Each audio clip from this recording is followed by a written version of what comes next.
ជំរាបសួរបងប្អូនចូលមកកាន់វីដេអូខ្ញុំបន្តទៀតហើយថ្ងៃនេះមកធ្វើការងារផ្ទះគេបងប្អូនអើយកន្លែងខ្ញុំនេះអស់ការងារដែលអញ្ចឹងតកែគាត់ឲ្យយើងមកធ្វើលបាយផ្ទះគេហើយថ្ងៃនេះមកបេះពេញប៉ោះត្រូវជាមិត្តភក្តិបាត់តកែដែរហ្នឹងប៉ុន្តែកន្លែងពេញប៉ោះមិត្តភក្តិតកែខ្ញុំនេះគេដាំលើរងដែរប៉ុន្តែគេអត់ដូចតកែខ្ញុំទេបើតកែខ្ញុំគាត់ដាំរៀងទៀបព្រោះអីគាត់អត់មានអាទៀសនេះជីនេះ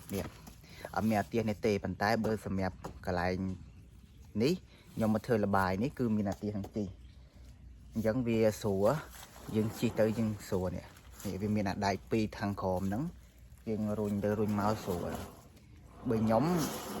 កន្លែងខ្ញុំគឺយើងអង្គុយលើអាប៉ងនោះអញ្ចឹងវាហឹងឈឺចកេះហើយដាំក៏រៀងទៀបដែរនេះអារងនេះអត់ខ្ពស់អញ្ចេះទេនៅទៀបប្រហែលជាកម្ពស់កន្លះម៉ែត្រទេប៉ុន្តែរងនេះគឺកម្ពស់1ម៉ែត្រអញ្ចឹងខ្ពស់ដល់ពេលខ្ពស់អញ្ចឹងយើងដាក់ទៀសនេះស្រួលកន្លែងគេដាំរបៀបដូចស្តង់ដាអញ្ចឹងហើយរងធំបងប្អូនមើលរងអញ្ចឹងខ្សែគេទម្លាក់ពីលើមករងខ្ពស់ល្អនៅនេះខ្ពស់ល្អរងគេបងប្អូនមើលហ្នឹងអាទៀសផ្លូវគេអញ្ចឹងណារងគេធំល្អខ្ពស់ខ្ពស់ជាងកន្លែងខ្ញុំឆ្ងាយធំគេធ្វើរបៀបដូចស្តង់ដាអញ្ចឹងបងប្អូនហើយថ្ងៃហ្នឹងមកធ្វើលបាយនៅផ្ទះត្រូវជាមិត្តភក្តិបាត់តកែខ្ញុំអញ្ចឹងមកបេះផ្លែហ្នឹងនេះអាទៀសហ្នឹងគេរុញស្រួលយើងបេះមួយដាក់ហ្នឹងស្រួលជាងកន្លែងខ្ញុំទៀតបេះនេះ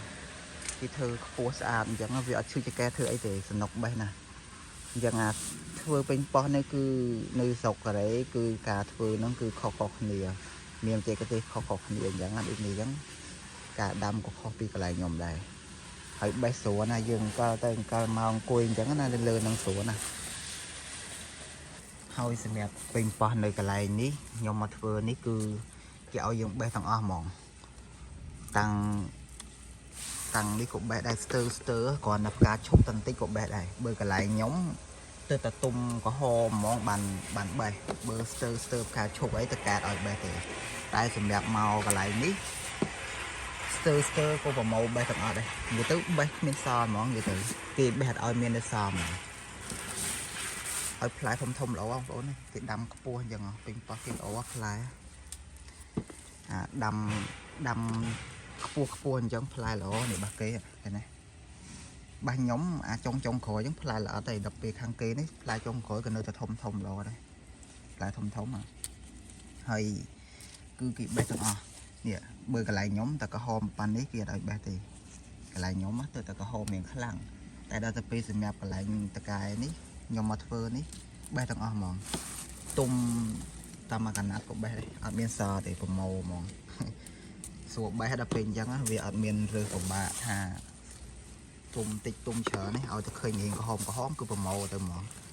បេះទាំងអស់ហើយនៅនេះវាមើលទៅស្អាតដែរវានេះរោងគេធំអញ្ចឹងមើលទៅតលាយស្រឡះមុខស្រឡះមាត់ស្អាតណាវាអត់ដូចកន្លែងខ្ញុំទេកន្លែងខ្ញុំក៏រៀងធំដែរប៉ុន្តែខ្ញុំគិតថាកន្លែងខ្ញុំធំមកពេលខ្ញុំមិនទាន់មកនេះតែទៅពេលបានខ្ញុំធ្វើនេះបានដឹងថាគេធំជាងកន្លែងខ្ញុំទៀត